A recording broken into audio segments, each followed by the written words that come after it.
નમસ્કાર મિત્રો, હું નીતિન પટેલ, અમૃતાલય કેન્દ્ર નરોડા અમદાવાદથી. અત્યાર સુધીમાં આપણે હજારો દર્દીઓના અલગ અલગ બીમારીઓના રિવ્યૂ તો જોયા જ છે, પણ આ વિડીયો ખાસ મારા રિવ્યૂ માટેનો છે, જે છેલ્લા 1 મહિનામાં મેં એચીવ કર્યું છે.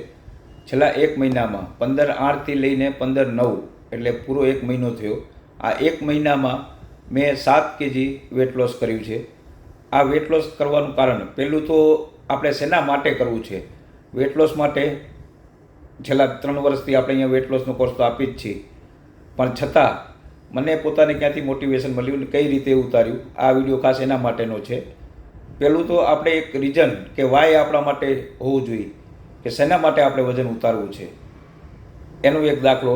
જેમ કે લાસ્ટ 14/8ના દિવસે એક પેશન્ટ જ મને આવીને કીધું, સાહેબ તમે બધાને અહીંયા હેલ્ધી રાખો છો, પણ તમે પોતે જ અનહેલ્ધી હોય એવું લાગે છે. એક તો એ આપણા માટે વાયનું કારણ કર્યું.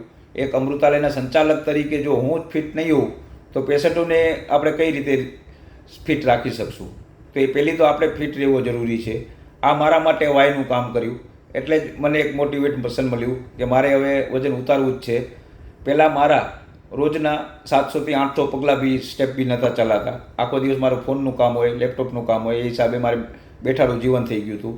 પણ છેલ્લા 1 મહિનામાં ધીરે ધીરે કરીને સ્ટેપ બાય સ્ટેપ આગળ વધતો ગયો અને શરૂઆત આપણે 500ની જગ્યાએ 1000 સ્ટેપ કર્યા, પછી 1200, 1500, 1800, 2000 એમ કરી રોજના 300 થી 400 સ્ટેપ વધારે ચાલવાની પ્રેક્ટિસ કરી. અત્યારે એવરેજ મારા 8 થી 10,000 સ્ટેપ રોજના થાય છે અને 20 મિનિટથી વધારે એક જગ્યાએ બેસી નહીં રહેવાનું. 20 મિનિટ થાય એટલે 10 મિનિટ માટે આપણે વોકિંગ કરવાનું. એમ બી વોકિંગ બી ફાસ્ટ વોકિંગ, સ્લો નહીં, આમ થોડુંક શરીરમાં પરસેવા જેવું આવવું જોઈએ. એટલે ફાસ્ટ વોકિંગ અને દિવસના 8 થી 10,000 સ્ટેપ, ભલે એક જોડે ના ચલાય તો વાંધો નહીં, 10-10, 15-15 મિનિટ કરીને બી ચાલવાથી બી વેટ લોસ થાય જ છે. અને જોડે ખાસ ખાનપાનમાં એ ધ્યાન રાખ્યું કે રાતનું મેં તો બિલકુલ ખાવાનું બંધ કર્યું છે, પણ આપણે બિલકુલ બંધ કરવાની જરૂર નથી. સ્લોલી સ્ટેપ વાઇઝ કર્યું છે. શરૂઆતના દિવસોમાં જેમ કે રાતે આપણે જે ડિનર કરતા હોય, 4 રોટલી ખાતા હોય તો 3 ચાલુ કરી, 3 પછી 2 કરી, 2માંથી 1 કરી, અને અત્યારે તો નાઇટનું આપણું સ્કીપ જ કરેલું છે. ખાલી સલાડ અને જ્યુસ ઉપર જ આપણે નાઇટ ચાલે છે. પણ શરીરમાં સ્ફૂર્તિ રહે છે. ઘણાને એવું છે કે રાતનું આપણે જમવાનું નહીં કરીએ તો આપણે શરીરમાં કમજોરી રહે છે. એવું કશું રહેતું નથી. શરીરમાં અમુકની સ્ફૂર્તિ બી વધારે રહે છે, કામ કરવાની બી ઉત્સાહ વધારે રહે છે.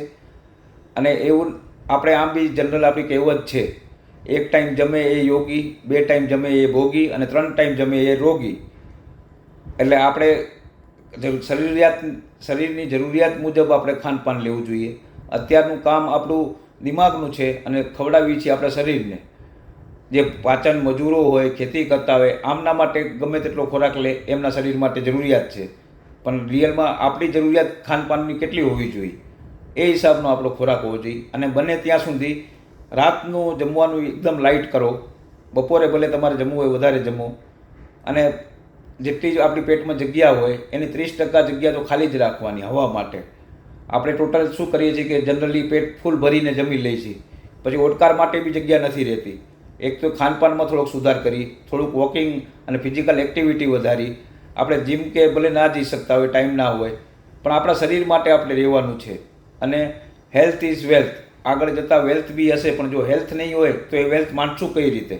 એટલે ખાસ ફોકસ આપણે હેલ્થ ઉપર કરીએ. અને આ જ બધાને મારે કહેવાનું હતું.